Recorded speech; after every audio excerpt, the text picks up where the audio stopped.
You're watching the Stories That Scare channel. There is no turning back now. 3 true tour guide horror stories. Hey everybody, I'm glad y'all stopped by. Most people think tour guides have one of the easiest jobs in the world. Walk people around.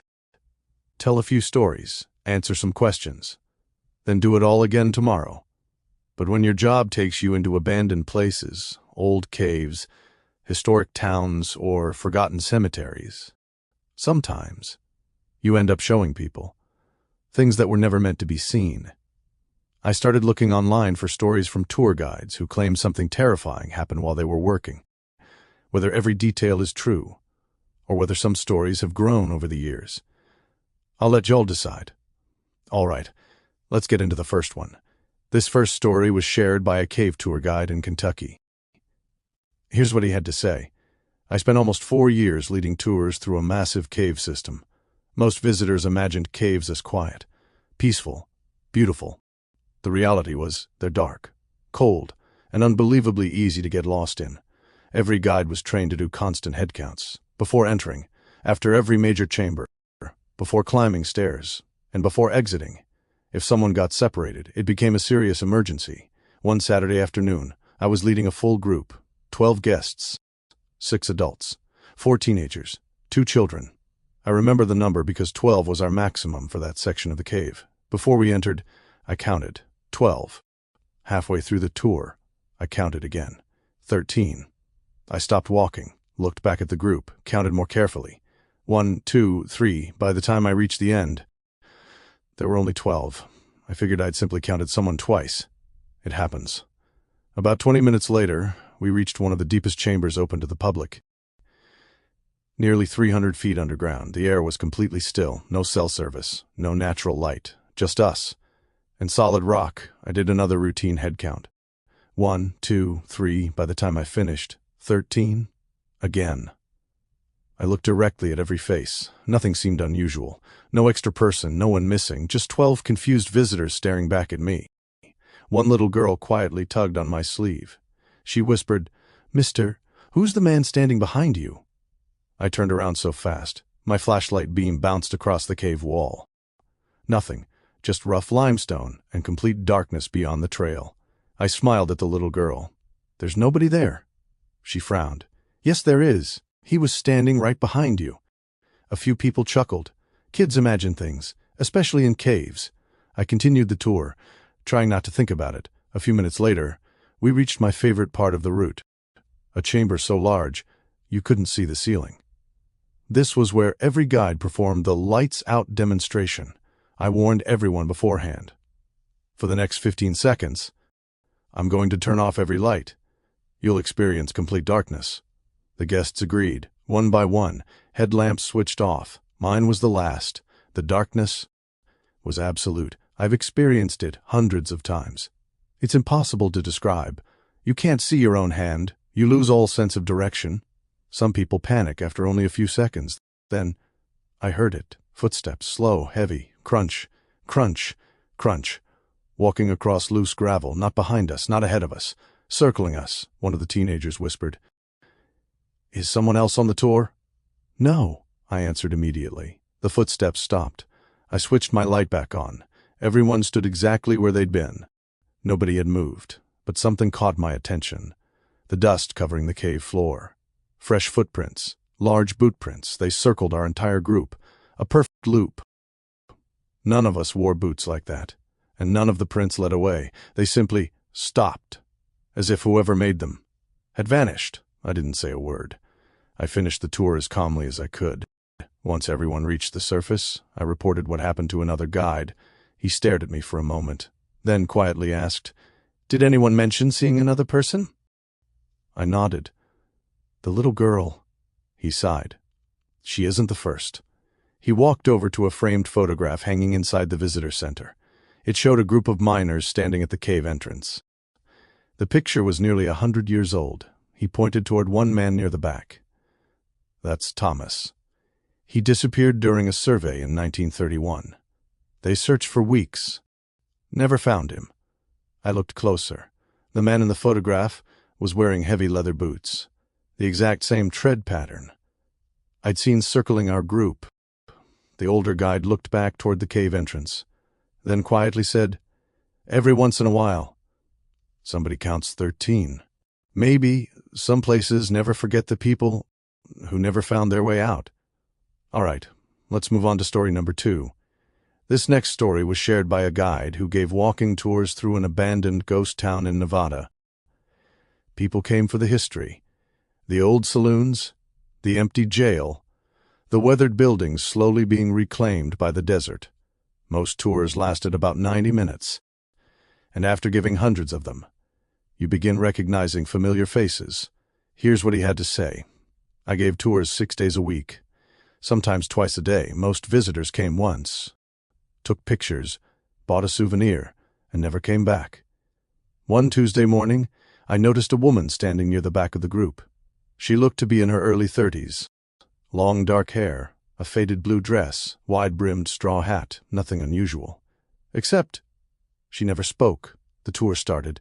I walked everyone through the old hotel, the general store, the blacksmith shop, everything. We approached the old jail. I smiled and said, 'This is usually everyone's favorite stop.' Before I could continue, the woman quietly said, 'The sheriff died upstairs.' I stopped, because that was exactly what I was about to tell everyone. I hadn't mentioned it yet.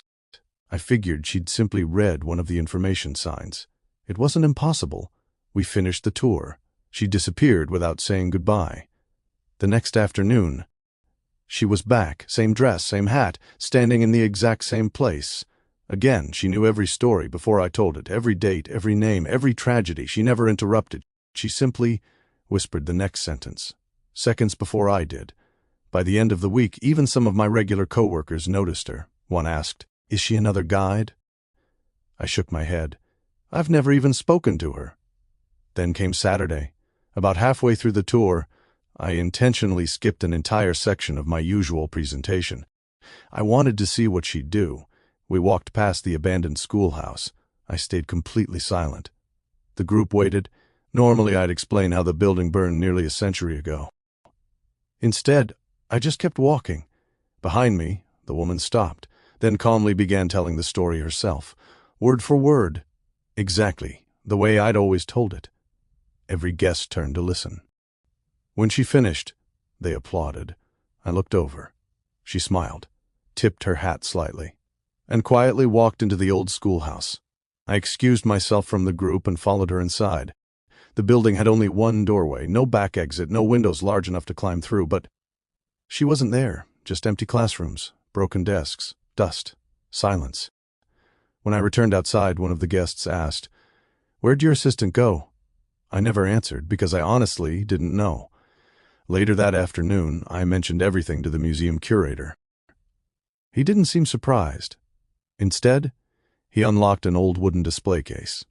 Inside were dozens of faded photographs taken throughout the town's history. He handed me one from the 1940s. A tour group stood outside, the very same schoolhouse, near the back, wearing the same faded blue dress, the same straw hat. Was the woman? I laughed nervously. She must have looked like somebody. The curator slowly shook his head. That photograph was taken 82 years ago. You know, most tour guides spend their lives telling old stories. But maybe, sometimes, the people who lived those stories still enjoy hearing them. All right, we've got one last story. And this final one made me question whether every person on a tour is actually a guest. This last story was shared by a guide who led haunted cemetery tours in Savannah, Georgia. Every Friday and Saturday night, groups would meet just before sunset. Everyone received a small lantern. The rules were simple. Stay together, don't wander off. And if your lantern went out, tell the guide immediately. Here's what he had to say. I'd been giving cemetery tours for almost 5 years. Most people came hoping to hear ghost stories. Some came because they genuinely believed the place was haunted. Others just wanted something spooky to do on vacation. No matter the reason, every tour started the same way. Everyone signed the waiver, received a lantern, and I counted heads. That particular Saturday, I had 15 guests, a family of 4, 3 couples, a few solo travelers, and one older gentleman who stayed near the back of the group. He wore a long, dark coat despite the summer heat, kept his hat pulled low, never asked questions, never spoke. As we walked deeper into the cemetery, I noticed something odd. Every time I turned around, he was farther back than before. Not because he was slow. It was almost like he wanted to stay just outside the lantern light. At our second stop, I called out, "Everybody still with me?" 15 lanterns, 15 people. Everything looked fine. About 30 minutes later, we reached the oldest section of the cemetery. Massive live oaks stretched overhead. Spanish moss swayed gently in the breeze. The only sounds were insects and our footsteps across the gravel. Then, one of the guests quietly asked, "Who's standing over there?" She pointed between two old headstones. I looked. The older gentleman, watching us, only he wasn't holding a lantern anymore. He was standing completely in the dark. I called out, "Sir?" No response. I started walking toward him. The moment my lantern light reached the spot, he wasn't there, just two weathered gravestones. Nothing else. I assumed he'd wandered away. So I radioed another guide. We searched the cemetery for nearly 20 minutes. Nothing. Eventually, we escorted everyone back to the visitor center. The police arrived shortly afterward.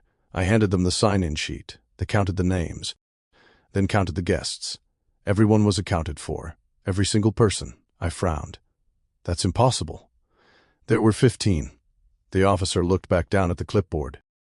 No, there were 14. I counted again. He was right. 14 names, 14 signatures. I checked the lantern rack. 14 lanterns had been handed out. 14 had been returned. There had never been a 15th guest. I spent the rest of the night trying to convince myself I'd simply miscounted. The following morning, the groundskeeper stopped me. "You look like you didn't sleep." I told him everything. He listened quietly. Then asked, did he have on a black coat and an old felt hat? I nodded. Without saying another word, he led me to a weathered gravestone near the back of the cemetery. The engraving had faded with time, but one detail remained perfectly clear. Carved into the stone was a man wearing the exact same coat and the exact same hat. Below the carving, the inscription read, "He never missed a tour." The groundskeeper smiled, almost sadly. "They've been seeing him for longer than I've worked here." I never led another cemetery tour after sunset, and to this day, whenever I count a group, I always count twice, just to make sure everyone I'm leading is still alive. Maybe some people enjoy hearing the stories told about them, and maybe, when we visit places where the dead are remembered, a few of them decide to join the tour. If you enjoyed these stories, let me know which one unsettled you the most. And if you've ever experienced something strange on a historical tour, ghost walk, cave tour, or while visiting an old cemetery, I'd love to hear about it in the comments. Who knows? Your story might appear in a future episode. Until next time, keep the fires burning, and as always, I'll tell the stories if you'll stay scared.